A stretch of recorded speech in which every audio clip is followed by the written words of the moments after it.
Hey, Utah Mammoth fans, Tusks up, and welcome into your Utah Mammoth Daily update. So, who's ready to rise? It's a big year. Year two, I've talked about it a lot. It's not necessarily make or break, blow everything up if you don't make the playoffs. This rebuild didn't work out. It's time to start over. It's not there, and I don't think it'll ever be there, but there will be rumblings about that if they don't make the playoffs after next season. So, not this year, but next year. But let's talk about this year. Dylan Gunther already showed flashes last year, 27 goals in 70 games. If he could stay healthy, he's not just a passenger anymore. He's on the verge of being a true sniper. If he breaks the 40-goal barrier, that's a lofty goal, but is one I think he can hit. Suddenly, Utah has a legit top-line finisher to lean on outside of Clayton Keller. Schmaltzy is my second pick here. Nick Schmaltz. He's entering a contract year, which usually means bigger numbers. Schmaltz has the vision to rack up assists, but with the right line mates, don't be shocked if he pushes his career highs in goals and points as well.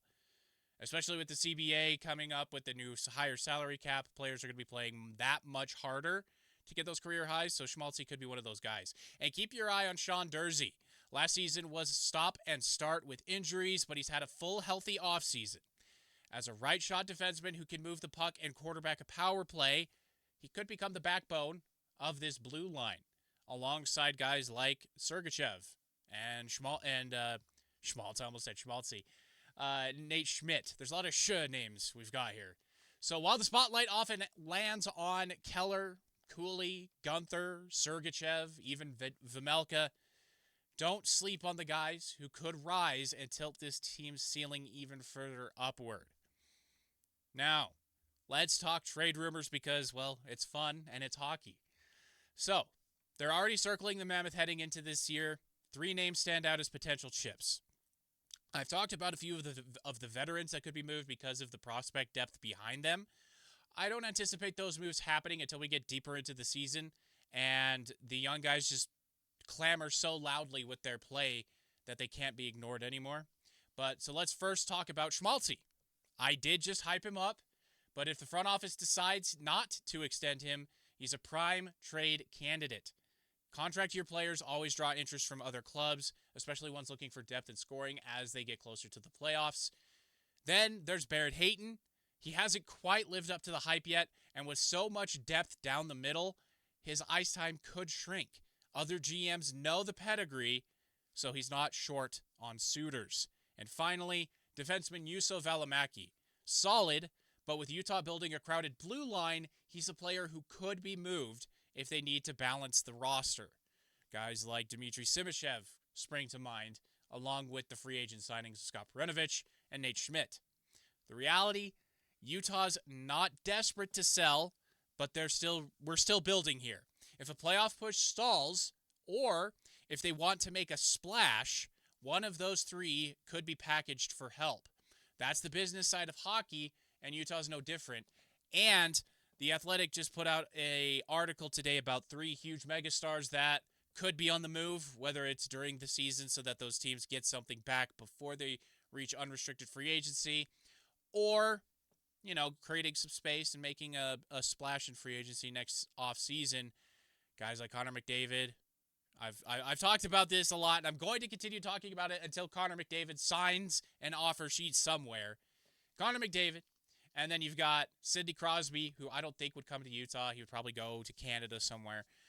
Or Kirill Kaprizov that I talked about earlier as well. So those are just some of the opportunities available. Now let's talk about some edge stats and where Utah ranks. They actually rank top 10 in a lot of different stats. You know I love my numbers, and NHL Edge stats give us a real glimpse into what makes Utah tick.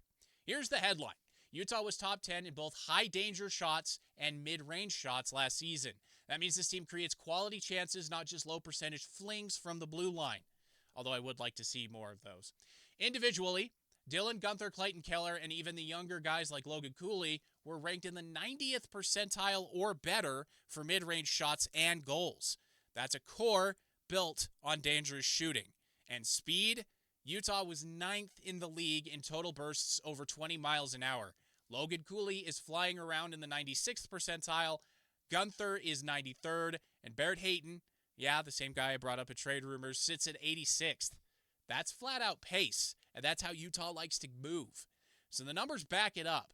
Utah's identity is speed and shot creation. And when you mix in Karel Vejmelka, who was top 10 in long-range save percentage at .984, you've got a foundation for winning hockey. The Mammoth aren't guessing. Their style shows up on the stat sheet. And lastly, what does this mean for year two? What's the big picture expectations here? Let's close it out with that big picture. Year one was about establishing roots. They finally have a franchise and a fan base that is ready to support them. They have ownership that is ready to invest. And so 38, 31, and 13, sixth in the Central, the toughest division in the NHL, and building that fan base. Year two, the goalposts have moved. The players aren't talking about rebuilding anymore. That's done. That's in the rearview mirror. They're talking playoffs, and you can feel it.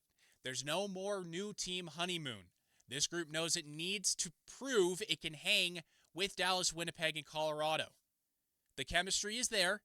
You hear it from the guys. This is a family environment, and everyone's pulling in the same direction, but chemistry doesn't pay off if it doesn't translate in the standings. So here's the expectation.